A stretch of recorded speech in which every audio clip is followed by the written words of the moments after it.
49 అంటే సంతానం, 49 అంటే సంతోషం. 39 ఆంధ్రప్రదేశ్ తెలంగాణ.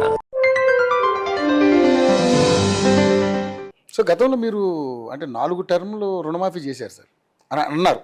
25,000 కాడికి మీకంటే బెటర్గా చేసాము మేము రైతులకి, కానీ రైతుల మీద మా మీద విషయం చిమ్ముతున్నారు అని చెప్పేసి మాట్లాడుతూ ఉన్నారు. సింపుల్ రవి, ఇప్పుడు నువ్వు ఇద్దరం ఆయనకి ఇచ్చినాము అని అంటున్నాం. మీ కెమెరామెన్కి ఏదో నేను ఇచ్చినా నువ్వు ఇచ్చిన అంటున్నాం. ఆయనే కదా చెప్పాల్సింది, నువ్వు అనుకోవడం కాదు కదా. సంతృప్తి పడాల్సింది ఆయన, సంతృప్తి చెందితే ఏదనేది చెప్పాల్సింది ఆయన. ఇప్పుడు గా ప్రజలే కదా చెప్తుంది.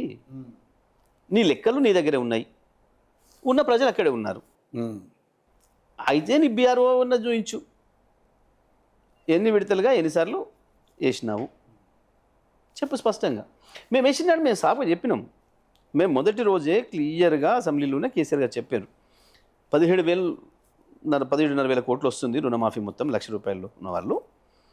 నేను ఇప్పుడు ఈ ఉన్న బడ్జెట్ పరిస్థితులలో ఇంకా నాకు ఇతరమైన ముఖ్యం కూడా ఉన్నాయి, ఆ పెన్షన్స్ అవి ముందు బతికేయాలి కాబట్టి నేను ప్రజల్ని ₹1,000 ఇస్తే వాళ్ళకు పూట భోజనం తింటారు పెద్ద మనుషులు, ఒంటరి మహిళలు, అటువంటి వాళ్ళందరూ కూడా. కాబట్టి నేను విడతల వారీగా ఇస్తా, ఒకేసారి ఇవ్వలేకపోతున్నా అని చెప్పినాం.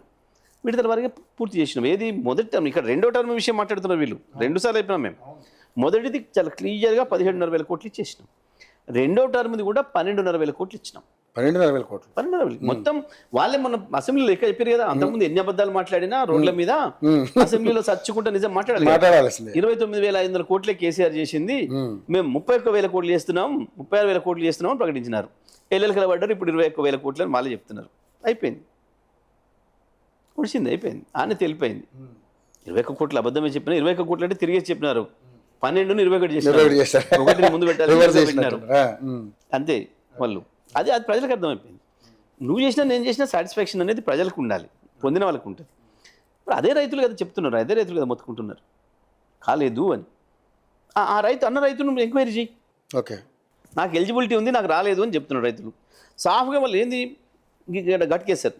PSCS 1,200 మంది రైతులు ఉంటే మొత్తం ఒక 30 మందికి అర్హత లేదు అని చెప్పి 1,160 మందికి ఏదో అర్హత ఉంది అని చెప్పి ఇచ్చినారు. మాకు ఒక్కరికి కూడా రాలేదు అని చెప్పి అఫీషియల్గా వచ్చి లెటర్ ఇచ్చినారు. మాట్లాడమని దాని మీద స్పందించలేదు, ఒక్క మంత్రి సంబంధించలేదు, ఎవరు మాట్లాడలేదు. అర్థమైంది. 7 మంది చేతులు ఎత్తేసి ఉన్నారు. సో ఇప్పుడు రైతులంతా మీ పక్షాన ఉన్నారని మీరు అనుకుంటున్నారు? 100% అందులో డౌటే లేదు. మారిపోయింది. వాళ్ళు మొత్తుకుంటున్నారు కదా, అయ్యో తప్పు చేసినాం, కేసీఆర్ని వదులుకొని పొరపాటు చేసినాం అనే మాట వాళ్ళందరూ బహిరంగ చెప్తున్నారు కదా. అంతేందుకు మొన్న పొలాలు ఎండిపోయినప్పుడు నేను కూడా వెళ్ళాను, బస్ మీ టీవీ కూడా కవర్ చేసినట్టున్నారు. మీ అందరి ముందే చెప్పినారు, అయ్యా మేమే కాంగ్రెస్ కోట్లు వేసినాం, తప్పు చేసినాం. కొంతమంది పిల్లలు ఎంత ఓపెన్ చెప్పినారు, నేను పోయినప్పుడు కాదు, మామూలుగా ఇట్లా మీ ఛానల్స్ పిల్లలు యూత్ చెప్తున్నారు. ఒక పిల్లవాడు చెప్తున్నాడు, నేను పుట్టిన కాంచి కాంగ్రెసే, నాకు రాజశేఖర రెడ్డి ఉండగా ఓటక్కు వచ్చింది, ఇప్పటి వరకు కాంగ్రెస్కి వేసిన. జగదీష్ రెడ్డికి నేను 3 సార్లు ఓటేయలే, మొన్న కూడా వేయలే, కానీ జగదీష్ రెడ్డి నీళ్ళు తీసుకొచ్చిండు, కేసీఆర్ ఉన్నప్పుడు మాకు నీళ్ళు బాగా వచ్చినాయి, ఇక నుంచి కాంగ్రెస్కు పొరపాట్లు కూడా వేయ అని ఆయనే చెప్పుకున్నాడు. మళ్ళీ ఏంది వార్డు మెంబర్ని కూడా చెప్పినాడు, కాంగ్రెస్ పార్టీ నుంచి వార్డు మెంబర్ను అని చెప్పినాడు. ఆ టీవీలలో లైవ్ వచ్చింది, లక్షలాది మంది చూసారు. ఓలా మరి తప్పైతే మరి మాట్లాడినప్పుడు తప్పైతే మరి వీడు కాంగ్రెస్ కూడా కాదని చెప్పాలి.